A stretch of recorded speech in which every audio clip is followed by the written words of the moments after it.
welcome to week 7 of your Asana homework. So this part is dedicated to crow pose and Urdhva Dhanurasana wheel pose, full on back bend. Or in either of these poses, wherever you are in your progress, it's personal to this day, to this moment, and allow that to be your expression.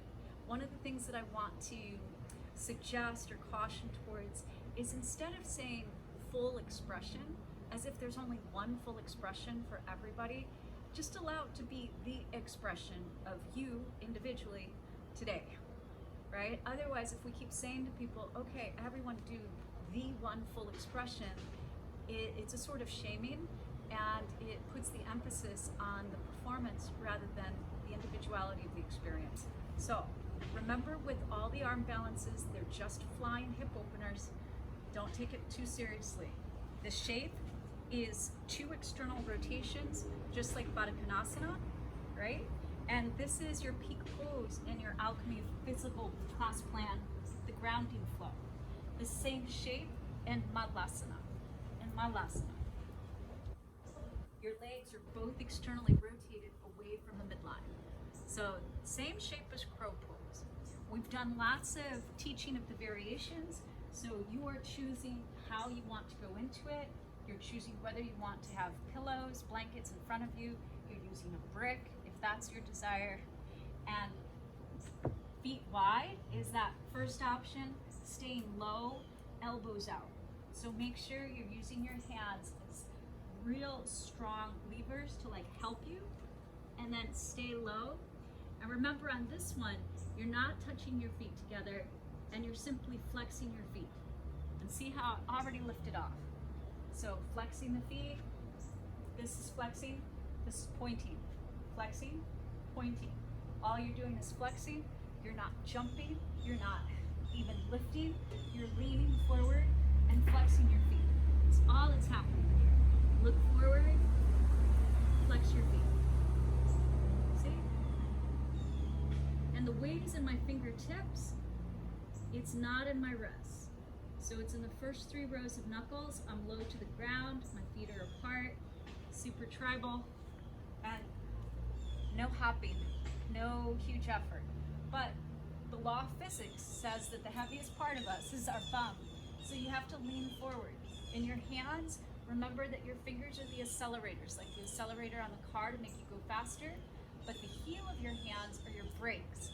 So if you're back here in the heel of the hands and afraid to lean forward, then it's going to be impossible to lift. You have to lift and lean forward into the future. And then now all of a sudden, you'll be able to lift off. Now remember that if you lift 1 foot at a time, then all your weight goes into one shoulder, one wrist. And it is near impossible to then redistribute the weight to 2 hands, 2 shoulders, 2 wrists. So we don't, we just lean forward. Now big toes are together in this second variation. We're getting higher. And if your hands are far away, it's going to be difficult to make contact. So make sure that your hands are close. And then from here, just pull your belly in and up. Squeeze, press into your fingertips, and your feet will lift.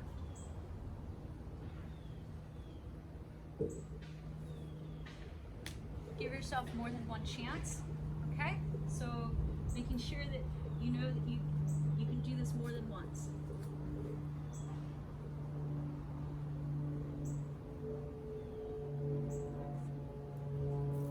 Take care of your wrists.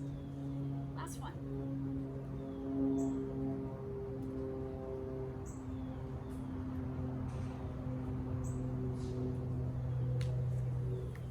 There we go, right? Okay. Wherever you are in that process, fantastic. Now, the complement, 2 internal rotations in our legs. So hips are closed, even, stacking the joints always. I'm going to rope out my arms as we do, and then making sure that I'm not getting lordotic and doing too much of an anterior tilt, but instead just pressing my low back to the ground, engage your glutes, and then lift up to bridge. See how things are. That may be where you stay, right? Or press your hands That's a lot of flexibility in your wrists. And maybe this is where you stay, right? But we're using our glutes, the big muscles, and we want length in our low back. If you're shortening your low back by getting too much of an anterior tilt, like puffing up like this, then you're gonna feel a pinching because we're already starting with this little short low back.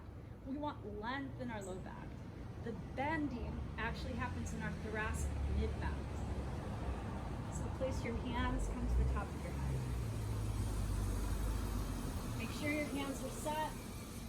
Hug your armpits back. Plug your arms in, retract, press into the ground, and then straighten your arms on the exhale to come up. Make sure your toes have not turned out. We don't want any pinching of the sacrum. The feet are still even, right? They're just that parallel, even position, and the heart is moving in one direction, our shins are moving in the other, like a wishbone, so that we're not pulling the weight into our wrists, but we feel suspended in both directions with this nice big arch. This is wheel pose. So it's a lot of flexibility in the wrists, but it's the same arm strength as plank or down dog.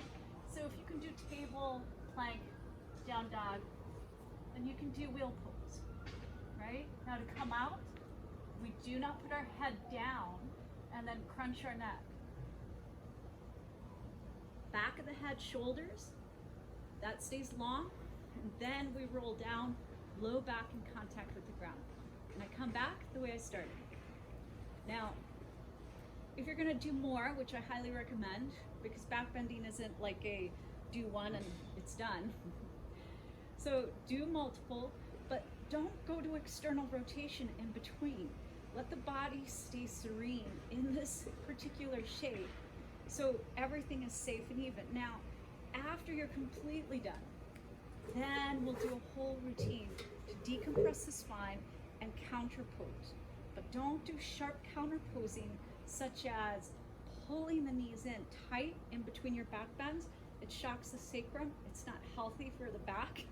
And we want to avoid like anything that's fierce or harsh. You know, this is the one body we have. And then we go back up again. All right?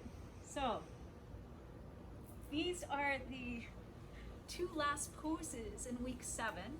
And then for week 8, it's yogi's choice. It's whatever pose you want feedback on, or whatever pose will allow you to celebrate that you have completed your 8-week yoga teacher training and you're on your way to becoming a certified yoga teacher. For now, from my heart to your heart, may you love yourself, love your day, and love your life.